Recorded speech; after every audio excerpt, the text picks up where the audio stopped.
Destin de femme, un podcast de Allegory Sound, écrit et raconté par Valérie Pérez.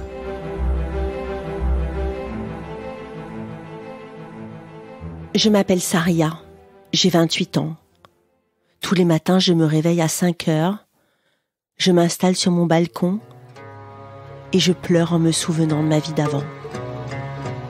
J'habite à Beyrouth, dans le quartier de Hamra. Ça veut dire la rouge. Dès que le jour se lève, je sors et je marche à contre-vent vers Aïn El Mresré, sur la corniche. Mon esprit s'évade quelques secondes, mais je suis très vite rattrapée par la réalité. Je replonge dans mon passé et je pense à ce mariage, lorsque j'avais tout juste 18 ans. Dans mon quartier, on se lève tôt, on se couche tôt. Les marchands ambulants installent leurs étals de cigarettes de contrebande, de montres et de parfums de contrefaçon, de foulards, de fleurs. Les vendeurs de loterie chantent la fortune. L'Arménienne qui vend de l'huile de nard est aussi là, comme à son habitude. Elle sait que je ne suis pas bien riche. Elle m'offre souvent des échantillons. J'aime en étaler quelques gouttes sur mon corps avant de dormir. Ça me relaxe. Et la mère qui tient ses promesses, quelles que soient les difficultés de la vie, elle me revigore, me donne de la force, me stimule. Chaque jour, je croise des pêcheurs amateurs qui tentent de vendre leurs poissons frais sur le quai. Beyrouth, la ville du cèdre, oscille entre merveille et détresse. Ici, l'architecture est fascinante. Le matin, je défie ce sommeil qui me fait défaut et j'observe la mosquée Mohammed al-Amin qui trône au centre-ville. Et je m'évade. C'est si beau. De nombreux quartiers jadis agréables portent encore les marques de la guerre et de la pauvreté. Beyrouth, la belle, longtemps surnommée la Paris du Moyen-Orient. Beyrouth n'a plus son lustre d'antan. Les conflits ont ravagé le pays.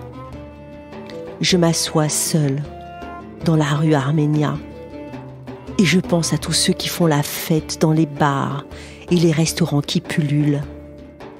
La ville, comme moi, se reconstruit doucement, à son rythme. Je n'ai que 28 ans, mais ma place n'est pas à la fête. La vie en a décidé autrement. J'aime tant Beyrouth, et lorsque l'on connaît la guerre, on apprend que rien ne dure et combien il est important de se sentir vivant au quotidien. Chaque jour est un cadeau de Dieu. J'aime aussi me changer les idées en passant par les restaurants qui entourent la place de l'Étoile. Ça sent le narguilé, la sauce tomate, la pizza libanaise aux zartars et tous les plats traditionnels de ce beau pays.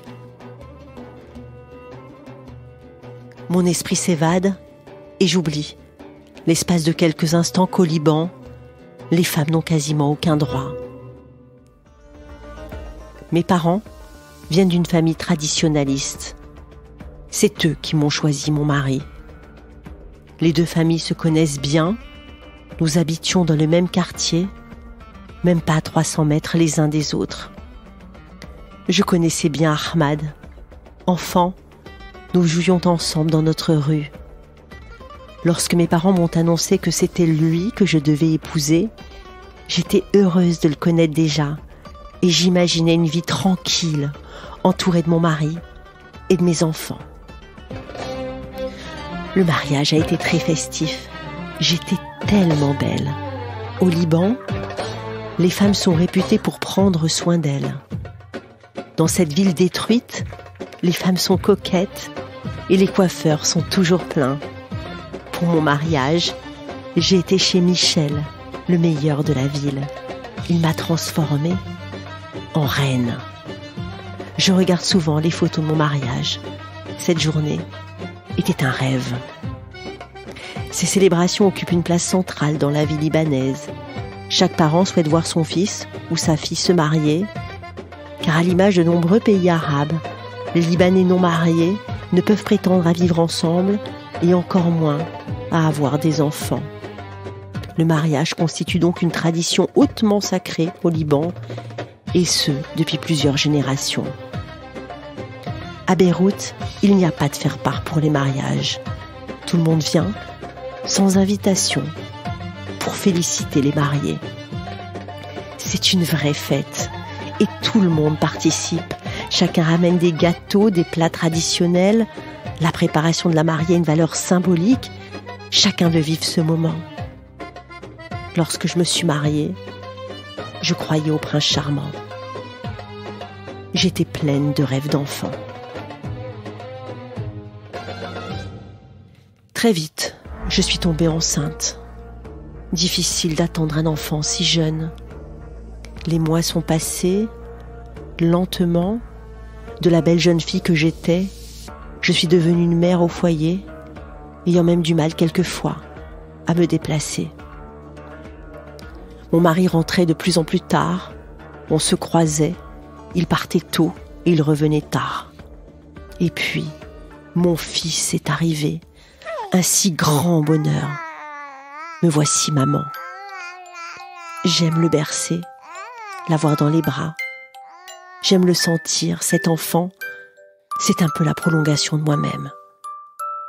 J'ignorais qu'on pouvait aimer autant. Une plénitude, une sérénité intense. À l'aube, lorsqu'Ahmad allait travailler, je m'occupais de la maison et du bébé. Il travaillait à l'usine de pain de la ville. Un jour, la porte a sonné. J'ai reçu des documents. Il s'agissait d'une ordonnance de divorce. Au Liban, un homme peut tout faire par procuration, sans même être présent. J'ai été sous le choc. Je savais que cela pouvait arriver, mais pas si vite, et pas avec un enfant aussi petit. Lorsque je suis allée chez le juge, il m'a dit que je ferais mieux d'accepter la proposition d'Ahmad. Au Liban, ce sont les pères qui ont la garde des enfants. Je vois mon fils une fois par semaine. Je l'ai 24 heures. La nuit, lorsqu'il dort, je reste auprès de lui, éveillée, pour ne rien rater de sa présence. Dans la journée, je lui prépare tout ce qu'il aime. J'essaie de vivre le plus intensément possible ce moment qui s'écoule si vite. Je souffre tellement lorsqu'il n'est pas là. Je pense à lui tout le temps. Lorsqu'il aura 14 ans, il aura le droit de choisir de venir vivre avec moi. J'attends ce moment-là avec tant d'impatience. Je l'aime tant et je l'attends.